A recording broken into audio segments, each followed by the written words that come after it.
Now, concerning the station 8, so many things to say. We have to go fast, so I will give the summary in French. So, en français.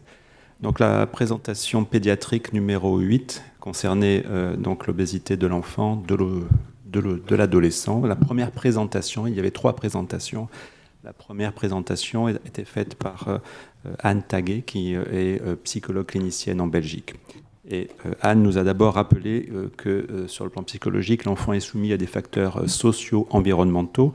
On a même eu le privilège de voir un petit film qui montrait un enfant belge dans une poussette, circulant dans un supermarché. Donc il ne bougeait pas, il n'avait pas d'activité physique, et la poussette était exactement au niveau des produits manufacturés qu'il pouvait lui-même attraper avec la main.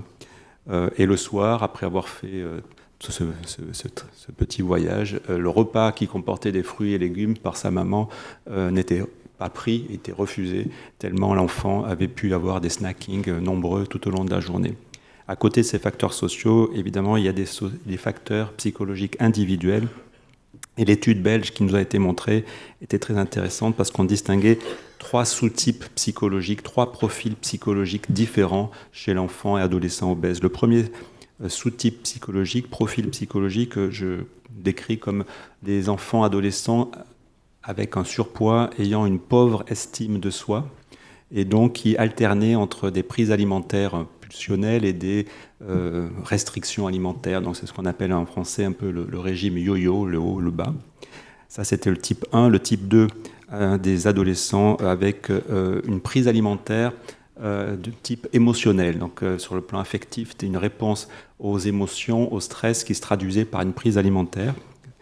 C'était la deuxième sous-type psychologique qui pouvait expliquer la prise de poids chez ces sujets. Et les troisièmes sous-types psychologiques étaient définis dans le cadre de cette étude. C'était des enfants, des adolescents qui n'avaient aucun symptôme psychologique particulier dans le cadre de leur surpoids et de leur obésité. Donc cette définition avait entre autres l'intérêt de pouvoir cibler, approcher un ciblage particulier de la prise en charge en fonction des différents sous-types, en particulier le type psychologique avec pauvre estime de soi, le sous-type ainsi que le sous-type psychologique avec des comportements alimentaires de type réaction émotionnelle étaient probablement les plus sévères, nécessitant une prise en charge multidisciplinaire. Les patients obèses pédiatriques sans symptômes psychologiques particuliers pouvaient éventuellement en première intention faire l'objet d'une prise en charge plus légère, basée sur l'activité physique et les conseils diététiques. Donc des conseils pratiques de prise en charge basés sur des études et des résultats d'analyse psychologique des profils des enfants obèses.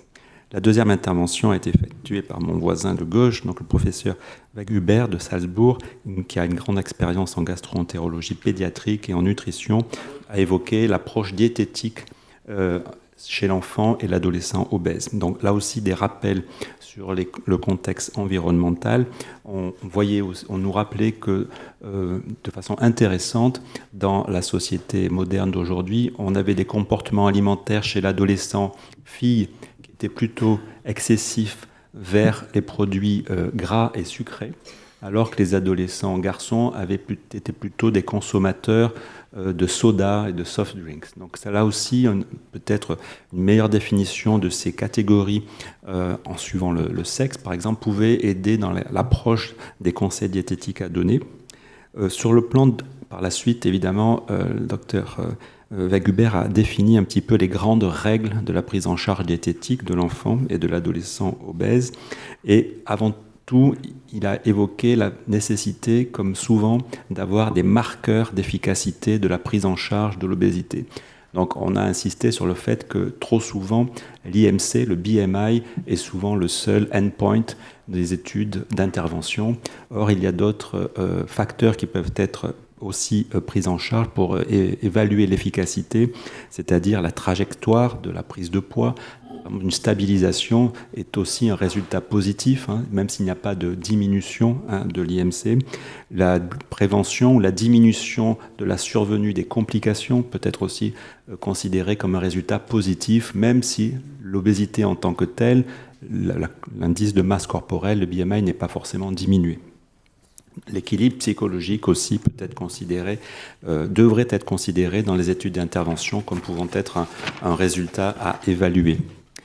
Donc les interventions chez l'enfant, nous avons vu des résultats de méta-analyse montrant qu'il y a une période, et ça c'est extrêmement important, une période clé d'intervention chez l'enfant, qui est donc la période des enfants préscolaires. Plus on intervient tôt, plus les données de méta-analyse montrent que l'intervention, quelle qu'elle soit, diététique, activité physique, comportementale, est efficace. Donc un message extrêmement important pour les professionnels, si on intervient chez l'enfant, il y a une période précoce qui donnera de meilleurs résultats.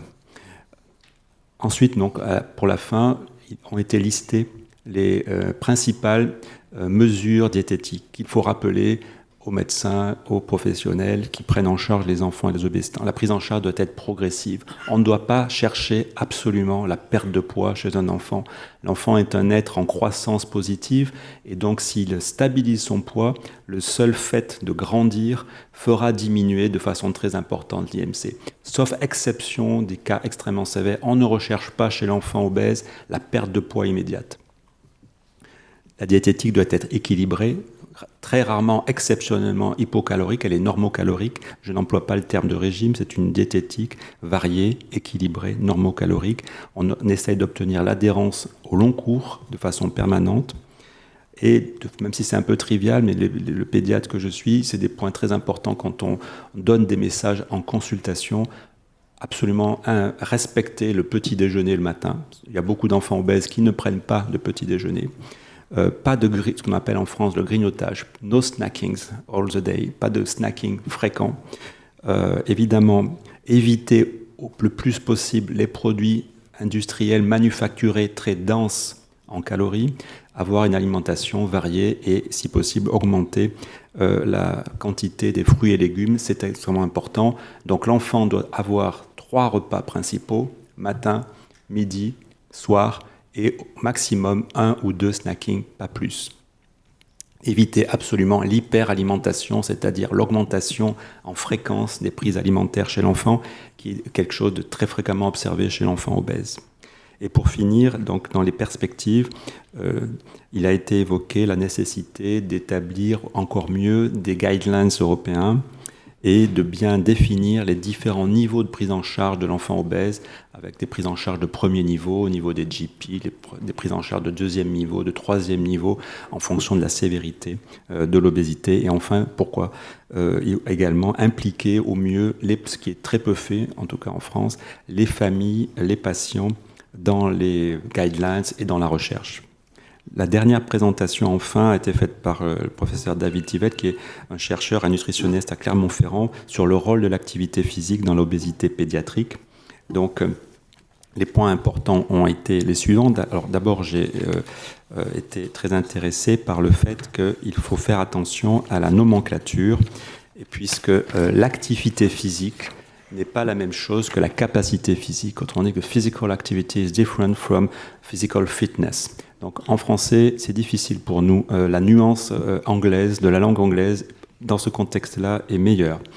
Alors donc il faut distinguer l'activité physique, c'est tout ce qui mobilise l'activité du muscle squelettique, on peut marcher, bouger, et la capacité physique est la capacité de réaliser sans douleur excessive ni fatigue excessive des activités physiques quotidiennes.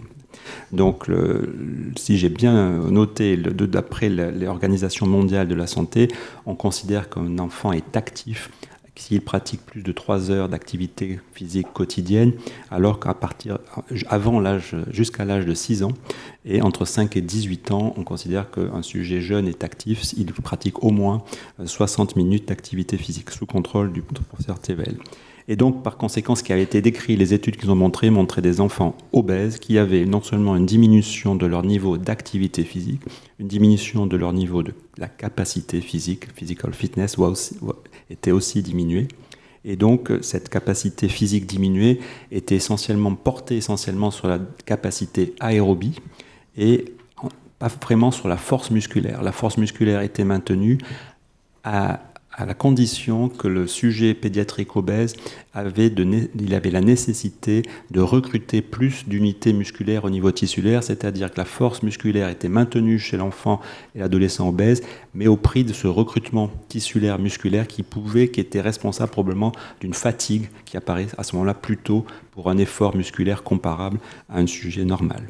Donc toutes ces distinctions sont importantes pour la prise en charge et tout cela amène à bien connaître ces spécificités d'activité physique à proposer dans la prise en charge, d'où l'intérêt de professionnels de l'activité physique spécialisés, des équipes spécialisées pour faire ce qu'on appelle des prises en charge de l'activité physique adaptées à l'enfant obèse, qui ne sont pas la même prise en charge d'activité physique que l'enfant normal non obèse.